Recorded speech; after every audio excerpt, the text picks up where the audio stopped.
కూటమి ఏడాది పాలనపై తమ అభిప్రాయం చెప్పడానికి బ్రహ్మారెడ్డి కాల్ చేశారు నెల్లూరు జిల్లా నుంచి. బ్రహ్మారెడ్డి గారు నమస్కారం. సార్ నమస్తే సార్. చెప్పండి చెప్పండి. అదే సార్, ఇప్పుడు జగన్ గవర్నమెంట్ లో మొత్తం పథకాలన్నీ అందుతున్నాయి. అప్పుడు అవినీతి పనులు అది ఇది అన్నారు, అప్పులు చేస్తారు అన్నారు. అయినా కానీ సంక్షేమ పథకాలన్నీ ఇచ్చారు సార్. మరి ఇప్పుడు ఏ సంక్షేమ పథకాలు ఇవ్వలేదు, అప్పులు మాత్రం చేస్తున్నారు. మరి ఇది అవినీతి కాదా?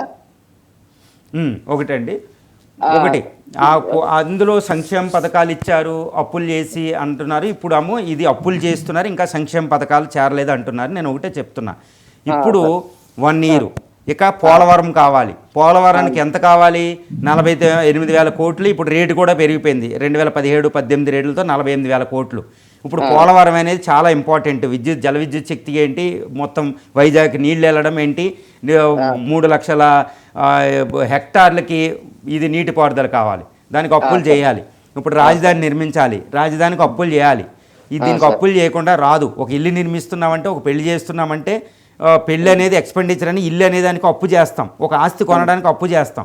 ఇది క్రియేట్ చేయాలి. రాజధాని అనేది దీనికి క్రియేట్ చేయాలి. దానికి అప్పులు అనేది ఆంధ్రప్రదేశే కదండి, ఎవరైనా అప్పులు చేయాలి. ఈ అప్పులు చేస్తున్నారు. అధికారంలోకి వచ్చింది ఏదండి, సంపద సృష్టిస్తామనే కదా అధికారంలోకి వచ్చింది. ఎస్ అండి. ఇప్పుడు మనం సంపద సృష్టించాలి అంటే, ఒకదాన్ని ఏదైనా ఒక ఆదాయాన్ని సృష్టించాలి అంటే మనం ఒక దాన్ని క్రియేట్ చేయాలి, ఒక నిర్మాణం చేయాలి కదా. ఆ నిర్మాణం చేయాలి. ఇప్పుడు ఒక ఫ్యాక్టరీ కట్టాలి, ఒక చిప్ మేకర్ కట్టాలి, ఒక సాఫ్ట్వేర్ ఇండస్ట్రీ కావాలి, దానికి ఒక స్పేస్ ఇవ్వాలి, దానికి కావాల్సిన డబ్బులు కావాలి. అదొకటి. ఇప్పుడు మనమే ఇప్పుడు సంపద క్రియేట్ చేయాలి. ఒక చిన్న ఇండస్ట్రీ పెట్టాలనుకుంటున్నాం, ఆ ఇండస్ట్రీకి పూర్తిగా మన దగ్గర దానికి అప్పు చేయాలి. అప్పు చేయడం అనేది ఇక్కడ ఇంపార్టెంట్ కాదు. అప్పు దేనికోసం చేస్తున్నారు అనేది ఇంపార్టెంట్. మీరు ఇల్లు కట్టడానికి, పిల్లవాళ్ళ చదువు కోసం అప్పు చేయడం వేరు, మ్యారేజ్ చేయడం కోసం అప్పు చేయడం వేరు. మీకు తెలుసు ఆ డిఫరెన్స్. పిల్లవాడు చదువుకు అప్పు చేస్తే అది కరెక్ట్, అది. కానీ పిల్లవాడు మ్యారేజ్ కోసం అప్పు చేశారనుకోండి, అది తప్పు.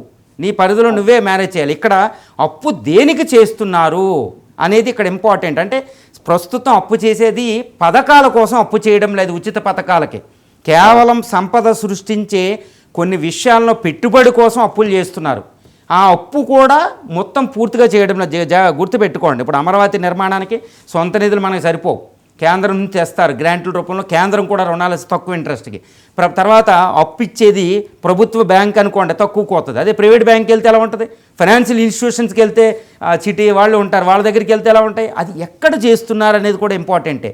మీరు ఇంట్రెస్ట్ 2% తెస్తున్నారా, 1% తెస్తారా, 20%. ఆ విధంగా మీరు అప్పుల్ని దేనికి అప్పులు చేస్తున్నారు, ఎంత ఇంట్రెస్ట్తో చేస్తున్నారు, ఈ అప్పులు సక్రమంగా చేస్తున్నారు అనేది ఇంపార్టెంట్ అండి. ఇవన్నీ మనం గమనించాలి. ఇదంతా ఎకనామీ కింద వస్తుంది, సామాన్యులకి సరిగ్గా అర్థం అవ్వదు. కానీ ఆ నిర్ణయానికి ఎవరైతే అప్పులు చేస్తున్నారో వాళ్ళు బాధ్యత వహిస్తారు కూడా. కరెక్టే సార్. ఇప్పుడు పేద విద్యార్థులు గవర్నమెంట్ నమ్ముకొని చదువుతున్నారు సార్. ఇంజనీరింగ్ కాలేజీలో ఆడవాళ్ళ పుస్తులు అమ్ముకొని ఫీజులు కట్టాల్సిన పరిస్థితి ఉంది సార్. ఇప్పుడు దానికి ఏమంటారు సార్? అప్పులు చేస్తున్నారు కానీ ఇప్పుడు ఇవన్నీ రెగ్యులర్ గా జరిగే.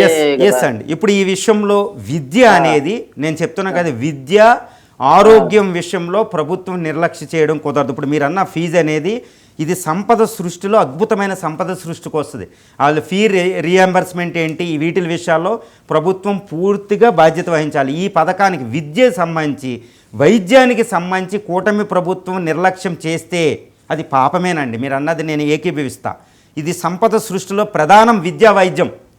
ఈ విద్యా వైద్యం లేకుండా నిర్లక్ష్యం చేస్తే మాత్రం చాలా తప్పు చేసినట్టు మాత్రం అవుతుంది. ఆ విద్యా వైద్యానికి రీఎంబర్స్మెంట్, ఫీ రీఎంబర్స్మెంట్ ఆ ప్రభుత్వాన్ని క్రియేట్ చేస్తారు. ఇదంతా చేయవలసిన అవసరం అయితే ఎంతైనా ఉంటుంది.